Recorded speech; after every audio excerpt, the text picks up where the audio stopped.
We'll get started now. Welcome everybody to the November meeting of the Kent branch of the Ontario Genealogical Society. Thank you all for coming out. I know the weather turned nasty since I even came, so we appreciate the effort that you made to come out in this drizzly, rainy night.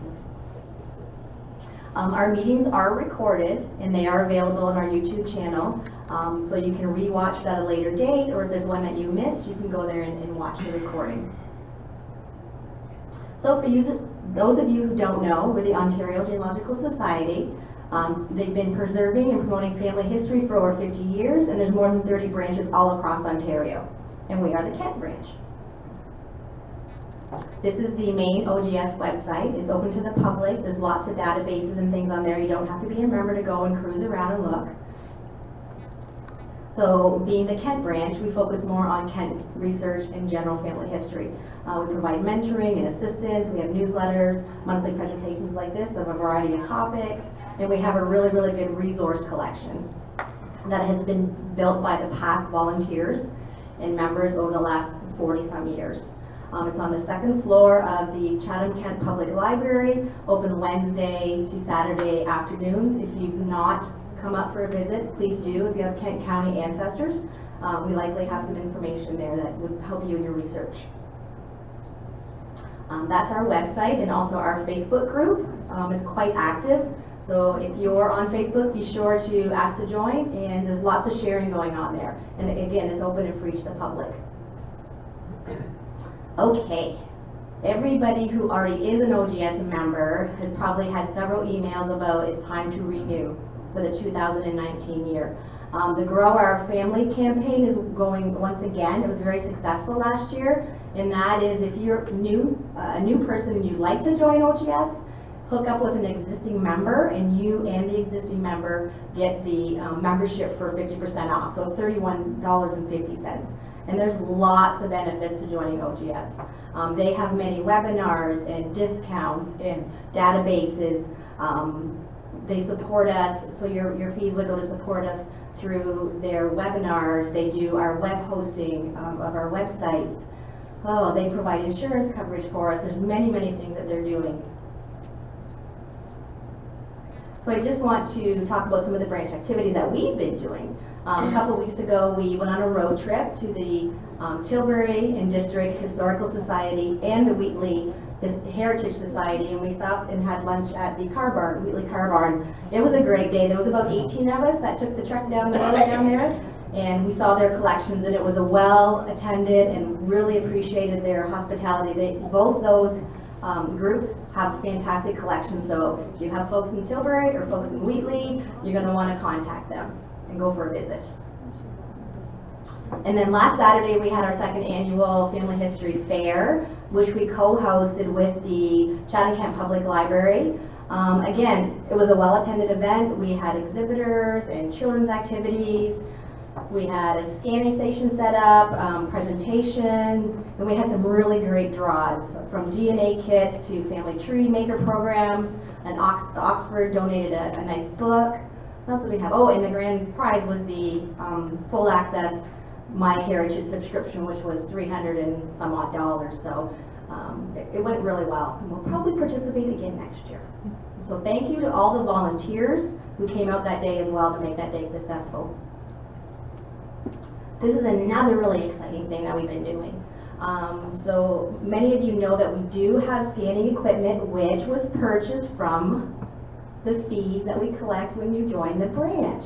So if you say, well, why do I join and what's my money going for?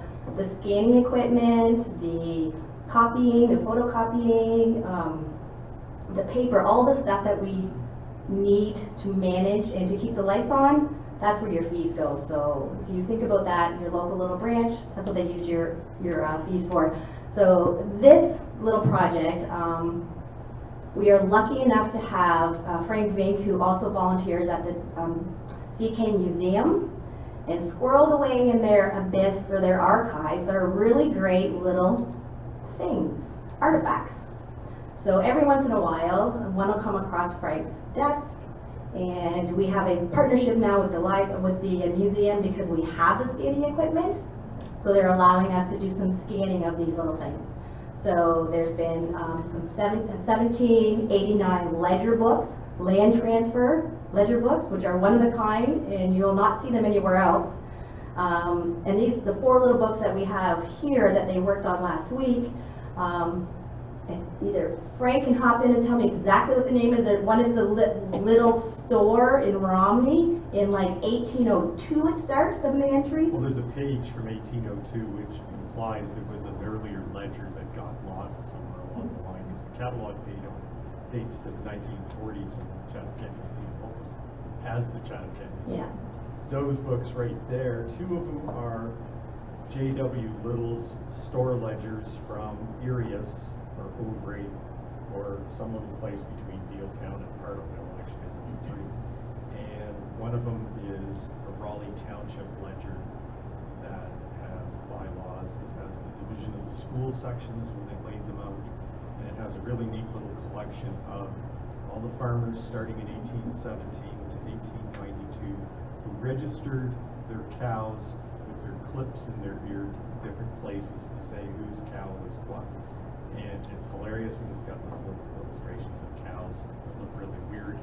They show their ears being cropped in different places, and then it's registered whose animal it is. And I think in one case it applies to goose as well. Mm-hmm. Yeah, so just flipping up. Really old things that have been in the museum collection since the museum opened. The one, for instance, the Raleigh Township book would probably have gone to the municipal archives, but again, there's no telling why it didn't go. The clerk probably kept it. And J.W. Little books, the donor in the 1940s was James Goulet, whose grandfather was Francois Goulet, who lived on number 3 Highway, Talbot Road, about lot 153 or 4. And I believe at some point one of his ancestors inherited the store, and then he was postmaster for a while. And then he retired from the farm to Windsor and died there in 1952, but before he died he had donated those to the new Chatham Kent Museum, which I think both dates about 1946. That's about the time the museum. And as you can tell, they're not just scanning, but they're engrossed in reading. It's hard to turn the page and say, oh, there's my ancestor. Oh, I know, there's Arnold's, there's Dolson. Everybody that was in Kent County somewhere is in these books. So we are scanning them and going to be asking for assistance in transcribing them and then indexing them. So it's making them researcher friendly so they can use them, right? So that's just an example of some little things that we're doing at the branch. We're trying to get more things done for you. So. All right, and then an upcoming event that we have tomorrow, the Kent branch is going to be having a team put together to stand vigil at the cenotaph. We're going to be there from 4 till 6 o'clock just to show our support as the OGS Kent branch team. So if you want to come by and honk and wave, that's where we'll be. And just a reminder that we don't have any presentations in December, January, and February. December was too busy with Christmas and everything, and in January and February, the weather's just so unpredictable. We thought we'd take a break and snuggle down and encourage you to work on your genealogy and then come back and tell us about it. But in March, we have a special presentation. One of our good volunteers, good friend and volunteer, Merv House, had the opportunity to visit his 6th great-grandfather's plantation in the Barbados, and he's going to tell us the story and what he found, and it's intriguing. So be sure you come. There'll be lots of information on our Facebook and our website about it, but just put it in the back of your mind about attending that. All right, so then we'll move on to tonight's presentation, Military Families of Erieau by Jeff Fiddler. Jeff is very passionate. He's a local historian and author, working on books now, has published books previously, which are in our collection, and just focusing on remembering those heroes and veterans and soldiers that came from Erieau and served their country. So I'll call on to Jeff to come on up. Give you the clicker.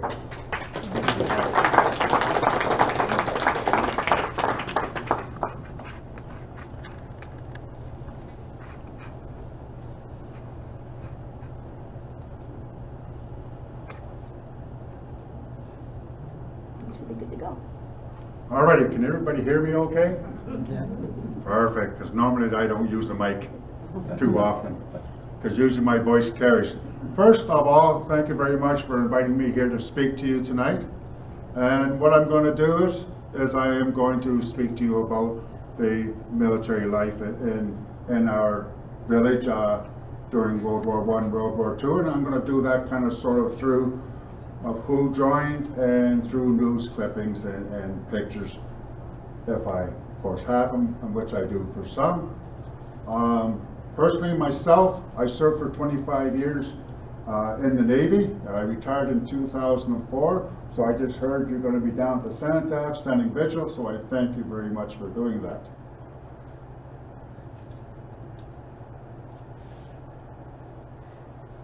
Kind of the background I'm going to do, so I'm going to kind of speak on World War I, World War II, Korea, and of course peacekeeping.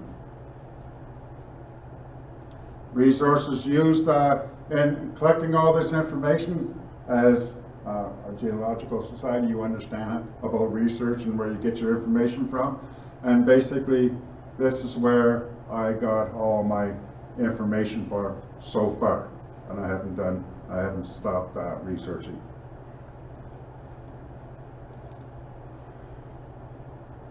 Erieau is kind of unique in that back in the day, a lot of people worked in Erieau. They kind of lived there for 8-9 months out of the year, and then they moved back to Chatham or to Burton because they worked in the commercial fishing industry. They worked in the coal yard. They worked on the trains. So when they came time to chronological who all joined through our village, they used those names. So those names you'll see on our honor board. As we know, World War I, we weren't quite a village yet, because we didn't get incorporated until April 5th of 1917, which we just had our 100th year anniversary. We had 11 men served, 3 or 4 of them came from Erieau, all the rest were either worked in the coal yard or the commercial fishing industry. And a couple of them here, Burton Holly, born August 3rd, 1899, age 14. He was decking on the Marquette and Bessemer #1. And some of you might recognize that Marquette and Bessemer. One did go down and sink with the loss of lives, and they're still trying to find it.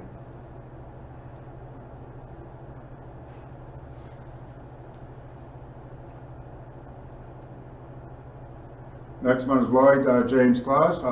His dad was actually a lighthouse keeper in Erieau. So he lived in Erieau, and the Clauses were actually born in Cedar Springs.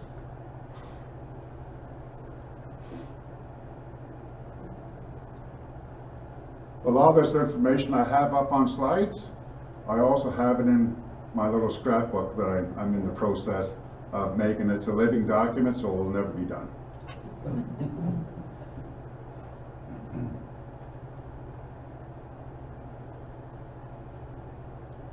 And as we know, as Lloyd James Claus died, was killed in action, and that was taken from the Veterans webpage.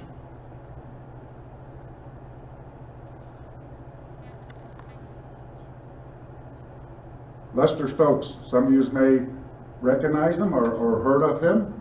He was born and raised in Chatham.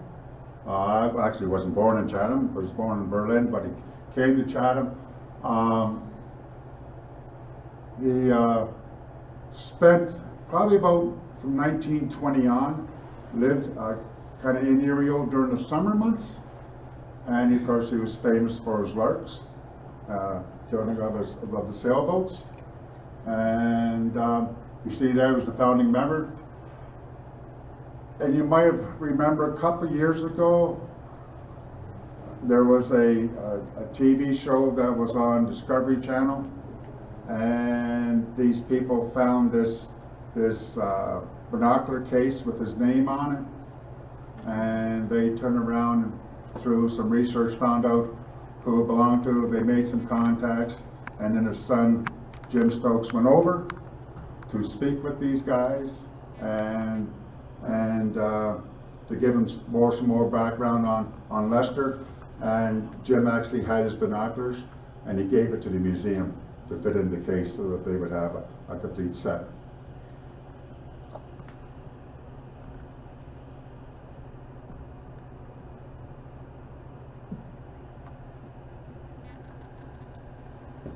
Charles, that's my grandfather. Never knew him because he died before I was born.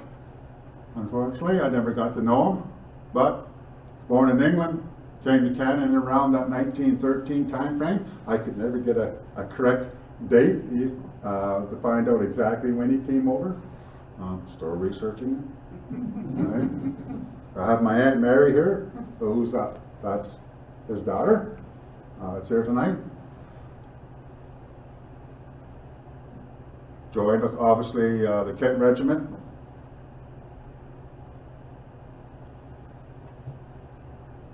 And Grandma Molly, his wife,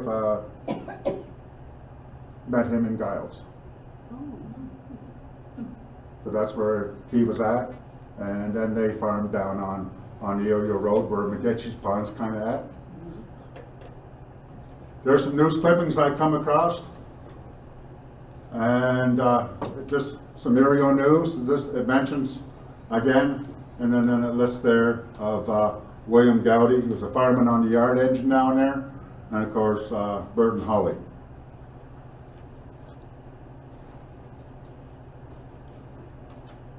Of course, when war broke out, they formed a patriotic party to try to collect things up for the war effort, and then the annual meeting,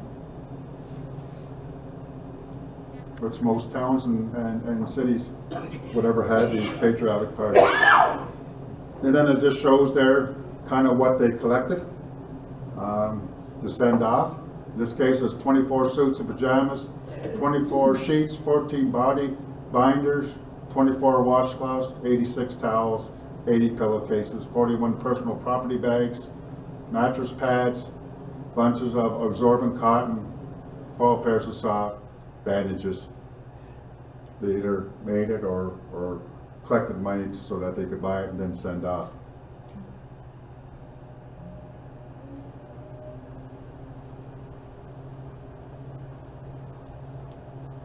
The IODE held a meeting in Erieau.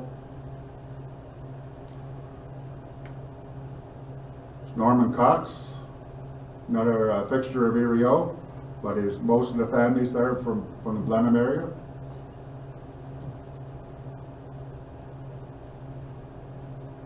Again, just some Erieau news that talks about life in Erieau and those that have gone off to join the war effort.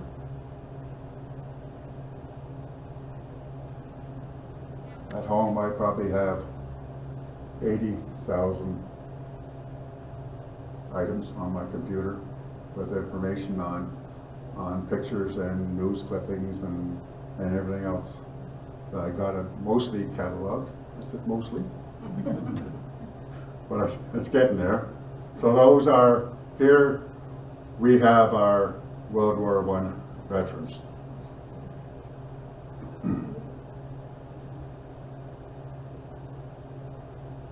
Lester Stokes and Grandpa Charles, obviously they came in after the war, but since they lived in Erieau and they were part of Erieau, we include them. Byron Walker, the guy at the bottom, I can't find too much information on him. I know he worked for the railroad.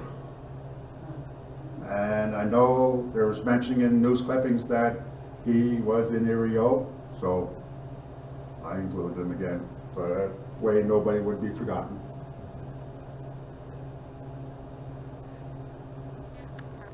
World War II, I have up there that we had 70 men, 5 women, and one that on that list was actually, he was home guard. He tried to get in, but they told him he was too old, and told him that he did his time. Because he was in World War I, which was Burton Holly. I just found another name when I was at the library the other day.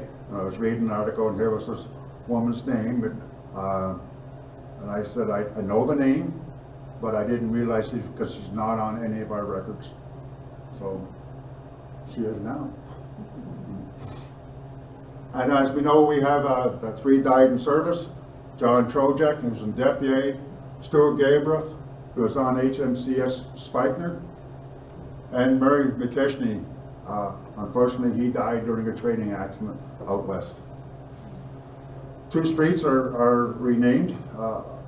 They went to Trojek and Gabriel, and then back a number of years ago, which I'll show you here in a bit, they took our crossing by where the old boy Gally's at. If you've been to Erieau, that crossing right there, they renamed it McKishney Crossing in his honor. This was in the Toronto Sun on November 26, 1943.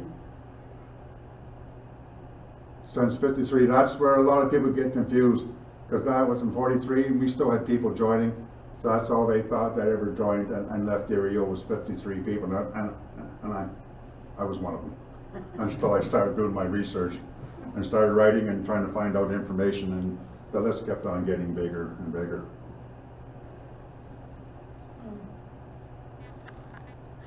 Picture of my grandmother holding our honor board, and that was in the paper, and actually I have the original copy at the back, and I also have a copy of it as well.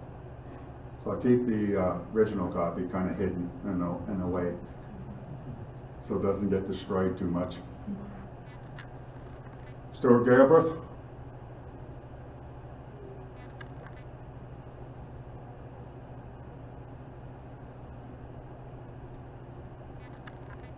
Again, he lived in Erieau, and of course he, unlike a lot of the guys that left Erieau during the war, most of them worked on the Alexander Leslie, the coal boat, and then from there they end up joining the Navy.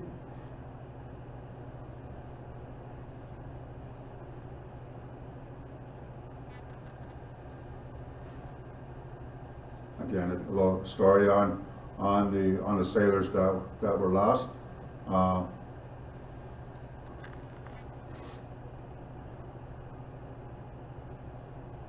A lot of these people's been giving them to me. I've been finding books that someone's done some scrapbooking, and they just give them to me. So now I'm going through them. Unfortunately, they don't have the year on it. I see the date of February 20th, but I know that's 42. But some of them are they 43? Are they 44? Until I actually get into the papers, go to the library and actually research those dates to find out what year. And that was in the Blenheim and also the Chatham paper as well.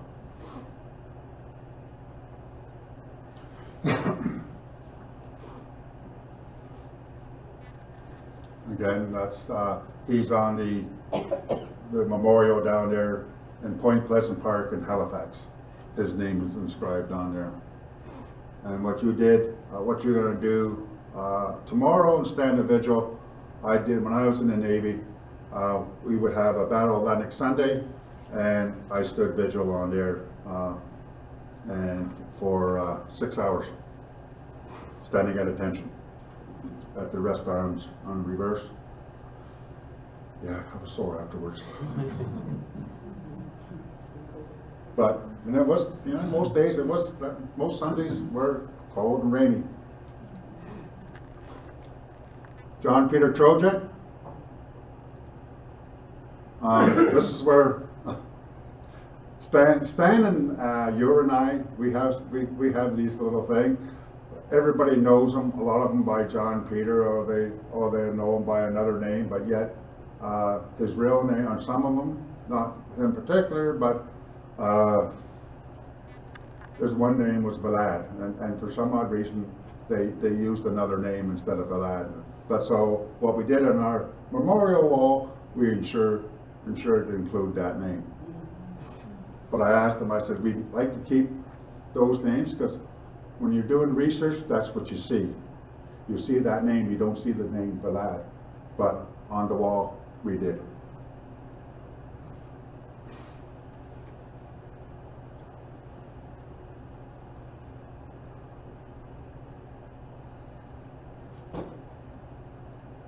as an article on Murray McKishney.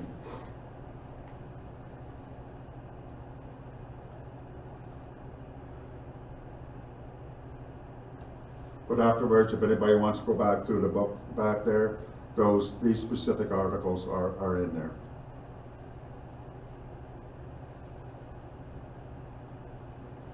Of course, that's Chatham Cemetery, Maple Leaf.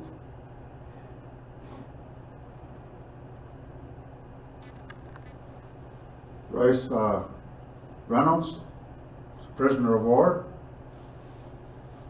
and spent a couple of years there until he got liberated. And the story goes, well, I got told by family that while I was in the prison camp, he drove a truck between Switzerland and Germany carrying food parcels for his comrades, which I kind of thought was kind of neat or kind of weird, right? Depending how you want to look at it, right? And again, in there it says that he threw a brick at a guard one time, and it says he was lucky he wasn't shot.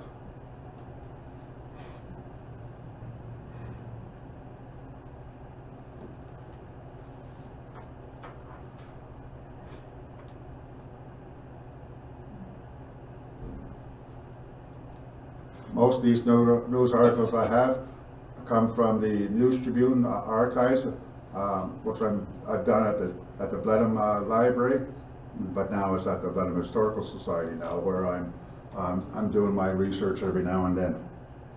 And of course I'm into the Chatham papers as much as I can when I find some time.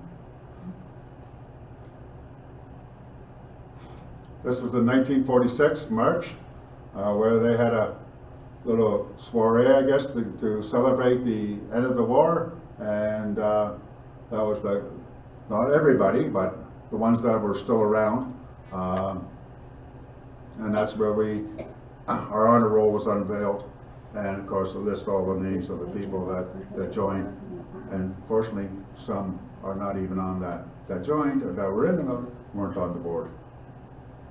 So even the board is not correct, but that's okay. Dad wasn't in this picture. He was too busy heading to Chatham for some odd reason. I don't know, some woman here, I guess. He was dating at the time, I guess. That was more important. I'm kind of glad he did. I wouldn't be here. But I just list all the names.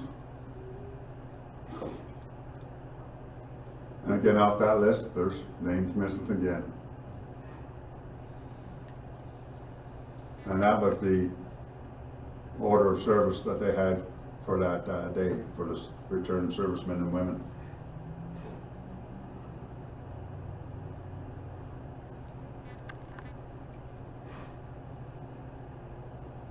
Again, I have an original copy of that, and I also have a few just photocopies of it. That's our honor board, which right now is sitting in the back room, unfortunately, collecting dust because we have no place really to hang it, and we're trying to get permission from Chatham Kent to put it out in the fire hall we have down there on one of the walls. It's a tough go, but we're working on it.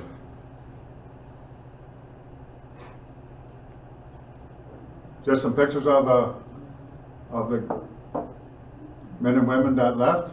There's a picture there of Stu Gerber and Murray McKishney. Of course, as we know, both of them died during the war.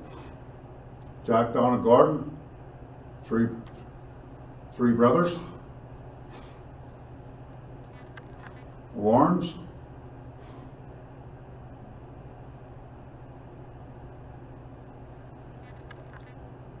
Flag here, flag of victory. That's Tom Follis and Edward Wood. Both these guys actually end up joining later on during the war. But Iris Reed, Iris Sevens, but she was a Reed.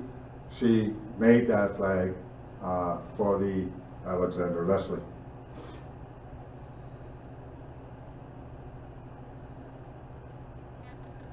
Again, During the war, my grandmother used to write the Erieau News, probably, and to this date I can't figure out what date she started. It was 36, 37, or 34. There was articles in the Blenheim and the Chatham paper with her bio on it, but I can't get it a definitive.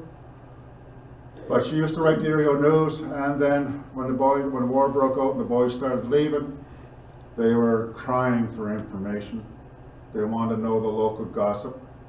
They wanted to know what cats were having kittens, who's seeing who, and all this kind of stuff, all that juicy stuff, right? So, and that was all her boys.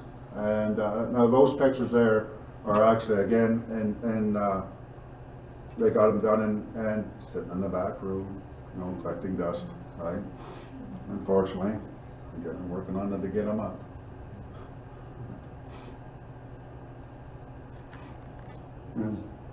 Our Reeve, at the time, Christopher Stevens, well, that's his daughter, she was the first girl to enlist.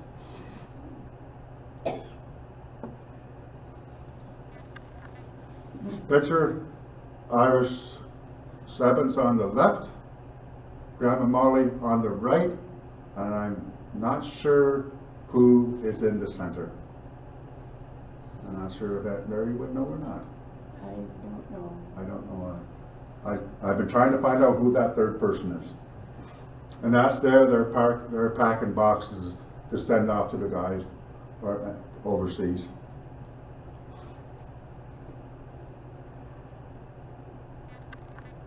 Of course, on the home front, you know, we always look for letters and any bits of information about what's going on back home. And most communities did have a patriotic society, or they had a Red Cross society that was formed. And what they would do is then turn around and fundraise, do dances, do card parties, etc., raise some money, and then they could go out and buy stuff in order to make bandages and cotton swabs or pillowcases or whatever the case may be. And the children used to help too, because they used to go around and collect the tin and the fats and everything else when people were cooking, and collected that, and they turn it in, get some money and all that good stuff.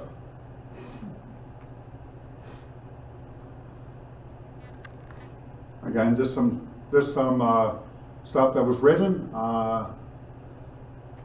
to the paper to thank Erieau for what's been sent to him.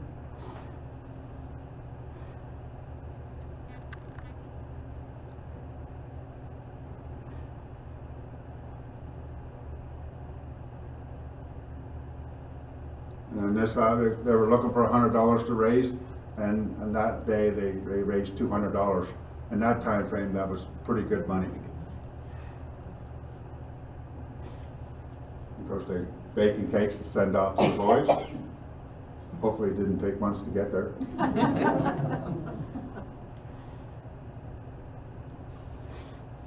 And of course, after the war, Erieau worked out a deal with them, with the veterans. If they wanted to buy a veterans lot for $100, they could. And that's just the article that sort of talks about that. And there was a kind of a time limit on it as well. So my dad himself, he didn't. He wanted, that was on the lakeside. Dad wanted on the bay side. I'm kind of glad he chose the bay.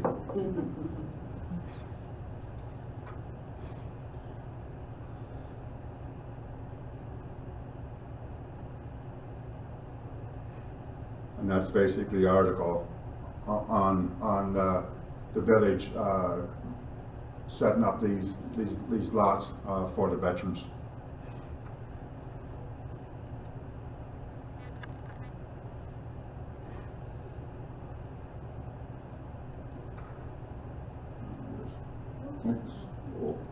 There we go. When I do my history and everything else, I try to be inclusive, include everybody. So those that names are those that came after the war, that kind of made Erieau their home for the most part, but not always. Gerald Coulter, he had a summer cottage there. He was there probably since the late 40s, early 50s. Bud Folkestone lived there, and Audrey, they were husband and wife. I grew up with their kids, well, some of them. Right. Dr. Arthur Huffman, some of you may know him.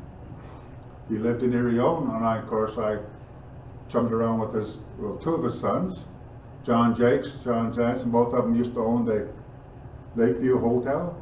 Zach was said, of course, that was the Tilton Hill. Johnny Jansen was a bartender at the Legion. Yes, he was. Also the bar steward. That's after then he went, that's when he left, sold it, and then went to let him, I don't know the exact time frame on that. Al Lehman, George McDonald. George, he was on a ship, the Saginaw, and their stern was blown off by a torpedo. Charles McCracken, Ikey Ram, everybody called him Ikey, Eric Ramsden. Carmen Smith, he came back from the war, but he was never quite well. Right? He obviously he saw stuff over there that, you know, as we know, and today it's all that PTSD, right? And at the bottom you can't see it, but that's Leslie Turner.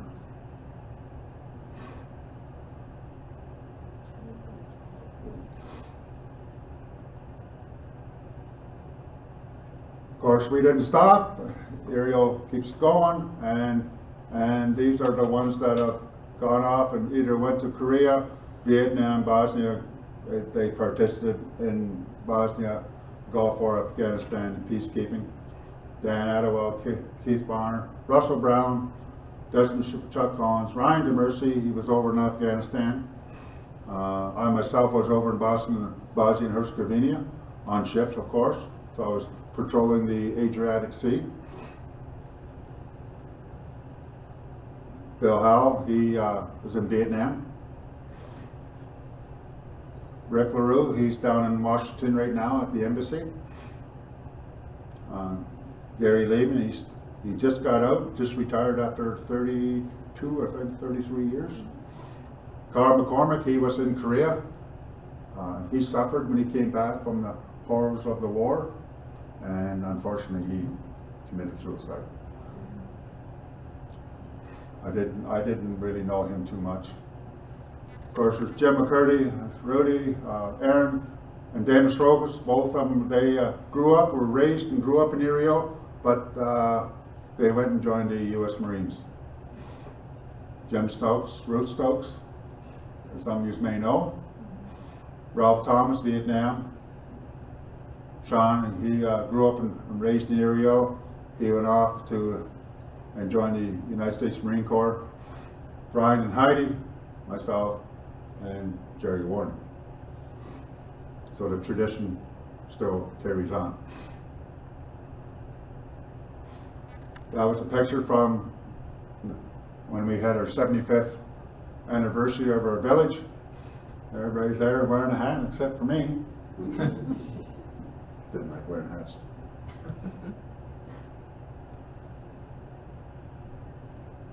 That was back in 1992. And of course, we don't want to forget our summer residents. A lot of them been there. The name's been there since 1900, 1910, you know. So we didn't forget them. So there's all the ones that kind of made Erieau their home in the summer. And I have actually Jim Stokes and his Margie Seaver both working on that because they're both yacht club members. So they're compiling a lot of information for me. Makes my job a little bit easier. Then we have our Veterans Garden. If you've been to Erieau, a lot of you would have seen that. An idea came up one day from my cousin Tom, who his dad owned the Sandbar in Molly and OJ's, and they had a golf tournament every year. And he said to me, if I gave you a bunch of money, what would you do with it? And I knew at the time that there's things were going on, and our veterans, our cenotaph wasn't the greatest shape. I said, I'd like to make a garden out in the center of town if I can with a cenotaph. That's what I would do with the money, kind of idea. And it kind of left it at that. And then didn't bother researching it anymore, doing anything. Next thing I know, I get handed a check for $1,500, and uh-oh. I just got some work to do, so we formed a committee and got the ball rolling, and now we got this. That's all about our dedication in September of 2007. Some of the prep work. You can use yo guys. Right? Gary at the bottom, old commercial fisherman. But that's our vet garden. That picture was just taken here about a month ago. In the background, you may see the banners that are up.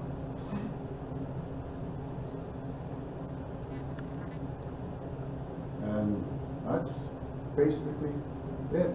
Questions? Yes. I want to know what the issue is about putting those pictures up in the fire hall. Chad can't. They don't want to drill no holes in the walls. Oh, please. Yeah. You're kidding me. No, I'm not. New mayor. Yeah. Well, there's a lot of new stuff going on, and there's a lot of issues that we have for Erieau that not only for this, but there's other things I'm dealing with. Now that we got a new mayor and some new councillors, so hopefully some new fresh ideas, we maybe can work something out. Would It's it not- help if if they got letters? Oh, probably. I can give you Trevor's email. Trevor Thompson and I, we're on. I got him on my cell phone, and I'm texting him all the time. But I only text him when I actually need something that's important. I just don't do it on trivial stuff. I go to other higher heads, right? I don't deal with the bottom guy. I go right to the top. Sure. Usually a lot of stuff, because I find that the bottom guys don't really know or don't want to take responsibility. So you got to go to the top. But yeah, someone else have a question? I noticed with the supply list, there was no cigarettes. In not in that article there wasn't, but I have some articles that there were 5,000 cigarettes were sent overseas, and there was another 5,000 cigarettes on order. Oh. Right? Yeah. So right now, I'm actually in the process of trying to go back into the archives and try to get more news clippings that I'm missing. I know I'm missing, because there might be something in there. I'm trying to compile everything that Erieau sent. And I don't know if I can get it for World War I, but certainly for World War II, I should have a pretty good, decent list that they sent over, 50,000 cigarettes or 100,000 cigarettes over the space of the 5 years and all that kind of stuff, right? Be fun facts, right? Did they ever send liquor over for the boys? No. No. Very. The standard size of a shipment of cigarettes was 200 per Yeah. pack. Yeah, and they would send over. They would usually, each enlistment guy from that neighborhood probably got 3 packs, 3 bundles. Yeah. So somewhere around 600 cigarettes. Yeah. It's funny when you think about that today's day and age, how everything is about the non-smoking, everything else, and here we are. Back in of course, that was the day, right? So you did those things, right? And that was fine. There were also guys that were only too happy to get the cigarettes and never smoked one of them. They sold them off. Yeah, exactly. Yes. 2 questions. Two. On that list, there was also body binders. Yeah. What that is, and then the second question would be, the first lady who joined, do you know what she did? And what was her role? She was a nurse. Okay. Yeah, she was a nursing sister. And actually, she went to South Africa, to the hospital. Body binders. Body binders? You know what that is? No. I saw it and I haven't done it. Maybe Jerry might know? They could be a couple of things. One was if they were for the neck, that was like a wraparound scarf. You just wrapped it around and around. But there was also I suppose, theory that if you kept the kidneys warm, that you would prevail some unfortunate occurrences of kidney issues. And they generally use them for almost everything else but that. All right. They used to use them for broken ribs. Yeah. Yeah. A Google item. Yes, it would be. And Google's great, right? Any other questions? I think then that is it. Thank you so much.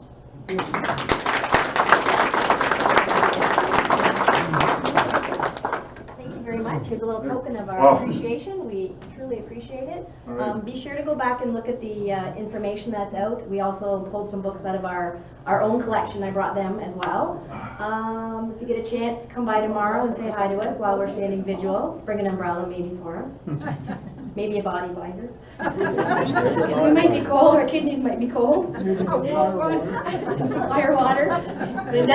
I was gonna say, I got an email that said that in honor of the veterans, that this is a plug for Erieau, that on Sunday, OJ and Molly's are having all-you-can-eat pickerel for $17.95 So on Sunday, OJ and Molly's, all you can eat pickerel for, in memory of In memory. of yeah, Veterans Day. what was the price?